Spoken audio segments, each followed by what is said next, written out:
Well, good evening. It is Sunday, January 15th.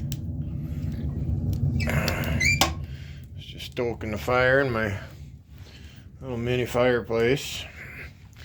I was having issues with the 3-inch vent pipe, so I stepped her up to 4 and ran that all the way up, and then she's going about 18 inches above the peak of the shed, so it's actually technically code. I've got the correct wall thimble going through the wall, and just ran the stone around there for a bit of a heat barrier.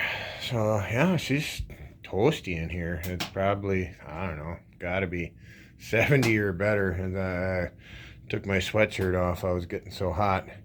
Just kind of playing around with a bunch of things. I cleaned up the shop and squared away this over here.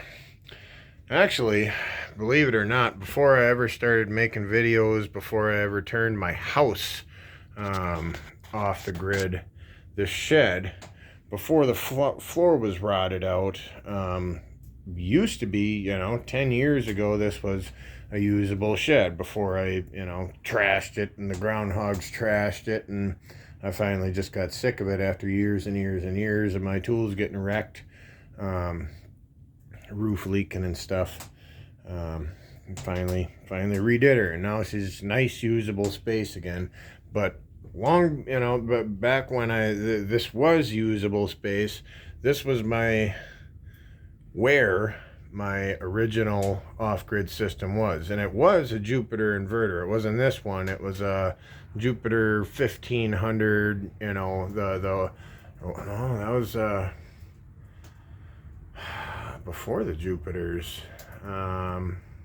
What the heck did they call them? Oh, whatever. It was the Harbor Freight brand 1500. Centec, that's what it was, a Centec 1500 modified sign, long before the pure signs were even a thing. And I had 2 Fleet Farm batteries on there and a Coleman 50-watt solar panel on the roof. And that was just so I could, it was just for fun, basically. I built that shelf for those batteries, but I never made a video or anything about it, or maybe I did. Maybe I did, I don't know. Let's see if I can dig that up. That'd be funny to throw in there. But anyways, then we decided to take the house off grid, so we moved the equipment inside, got more batteries, upgraded the battery or the inverter, and got more solar panels, and all the focus was on the house. And then when I redid the shed, I threw some lights in it, made a workbench, and now that it's usable space, I'm out here a lot more, but it was drawing off the house. So then I had this equipment in my pickup truck, but it doesn't get a lot of use, so I decided to bring it out here, and I had a pile of really old solar panels that produced anywhere from 6 to 10 volts, and I ended up kind of doing a series parallel clever thing. 2 of them were actually 12-volt panels, so I series paralleled it all together, so it's making about 22 volts. I have no idea what the actual amperage is. This charge controller doesn't give me that kind of a readout. That's just your basic Thunderbolt charge controller that comes with the 100-watt kit. And that's been laying around for a while, but I figured put it to use, because this isn't for now at least, it's not a high-powered system. It is a 2,000-watt pure sine brand new Jupiter, which I did a torture test video on. It's awesome. It welded. It ran every tool I own except for my big air compressor. And then these are just 2 Marine deep cell Group 27s, and there's probably 35 to 40 watts of charging power on the roof. between all those panels series parallel together. And I just finally got it hooked up today. The batteries were getting low. I didn't have a charging source. I'd literally have to pull the truck up to the door and hook the jumper cables to it, and it never really got a full charge. So by the time I finally got this hooked up today, it was getting late in the afternoon, and I really only got an hour of sun. So, but it was at 11:02, so it got some power, so that's good. Well, tomorrow and the next day and the next day, it can continue to soak. But for now, this is the wire that goes over to the power strip, and then the lights and everything else. This is the wire that powers the shed up. This wire is running to the house, so at least I have the option. If there's something I have to get done out here, I can plug into the house and draw from the house. If batteries are good, I can plug it in right here. I can just transfer this right over here and fire up the inverter. And then, I know I can see the voltage there, but this is nice and bright, and I can see it from over there. So if I'm, working over there and I just want a quick check on the voltage, I can glance over and, okay, we're still good, or whatever. And wrap that up. And I decided to try and get some work done on this thing. I blew the original engine out of her this last summer. Me and the kid were doing hot laps in it. Ran her a little bit low on oil, never lifted off the throttle for about 20 minutes straight. And she finally rolled to a stop, and the engine was just dead seized. So that's out of there. I'm gonna have to rebuild something and make a new motor plate.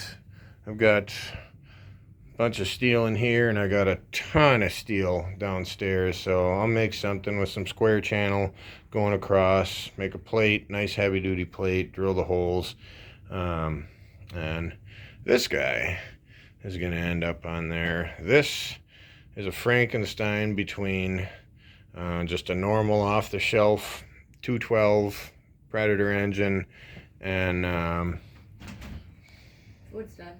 Sweet.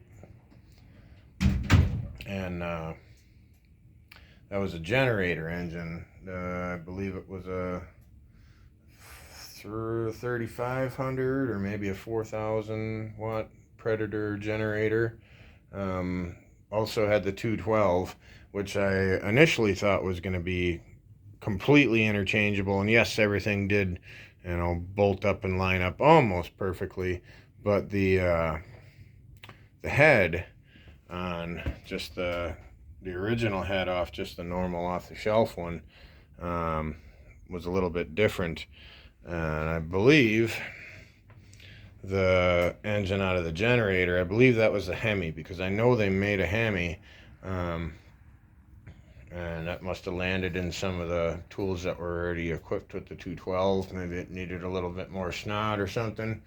So I threw that head and the camshaft out of the generator engine, valve cover. I kept the carburetor off the shelf one, and I cut a flange here, so I'm just gonna custom make an exhaust. But yeah, I had to use the camshaft because the push rods were a little bit different length. It's a different lifter design. These guys are just the old school stamp lifters. This one has the adjustable lifters with the tappets. So I didn't dial any of that in yet. I got them bottomed out right now, just barely touching, which is actually probably pretty close to where they're supposed to be. But I yanked on her a few times. She's got good compression. Everything seems to be working right. I timed the cam properly. So we'll see how that goes. We'll make something work. Between all these parts, we'll make something work. If we got to use that block and transfer the face plate, front plate over to that one, then and all these other parts back will, it doesn't really matter to me. That's the front plate off of the original front plate for the generator engine. So that is going to land right there. We'll just throw a centrifugal clutch on it, you know, hopefully with the right size tooth, so I don't have to change out a sprocket or anything like that. And it'll be a fairly simple drop-in procedure. I just gotta, you know, eyeball up a motor mount, and then we'll figure out something for electronics. So I still got lights and brake lights. You know, maybe we'll do a small solar panel, like a flexible solar panel on the top, just running to a small lawn and garden battery, and have everything, you know, wired to that. I can bypass the old GY6 computer, kind of controlled all the lights, everything plugged into that. So I'll just run my own stuff, and that'll be easier. So yeah, just a couple updates. I don't know. Fun to build another system. I'm excited to watch that meter climb. You know, it's going to take a couple days, but having that slow trickle charge is, when it does fill the batteries up, they're going to be really full. So, and I should be able to get some good use out of those 2 batteries in that inverter. I should be able to get some shop time in, and maybe when the batteries die, that's you know, unless it's an emergency, that's a good sign. Maybe I should go in and hang out with the fam. So anyways, that's that for tonight. Exciting progress, so finally getting kind of organized and separating out, you know, scrap metal and garbage, and this thing finally works flawlessly. It is warm in here. I'm hot standing right here, and it's, you know, 20 degrees outside. So thanks for watching. God bless you.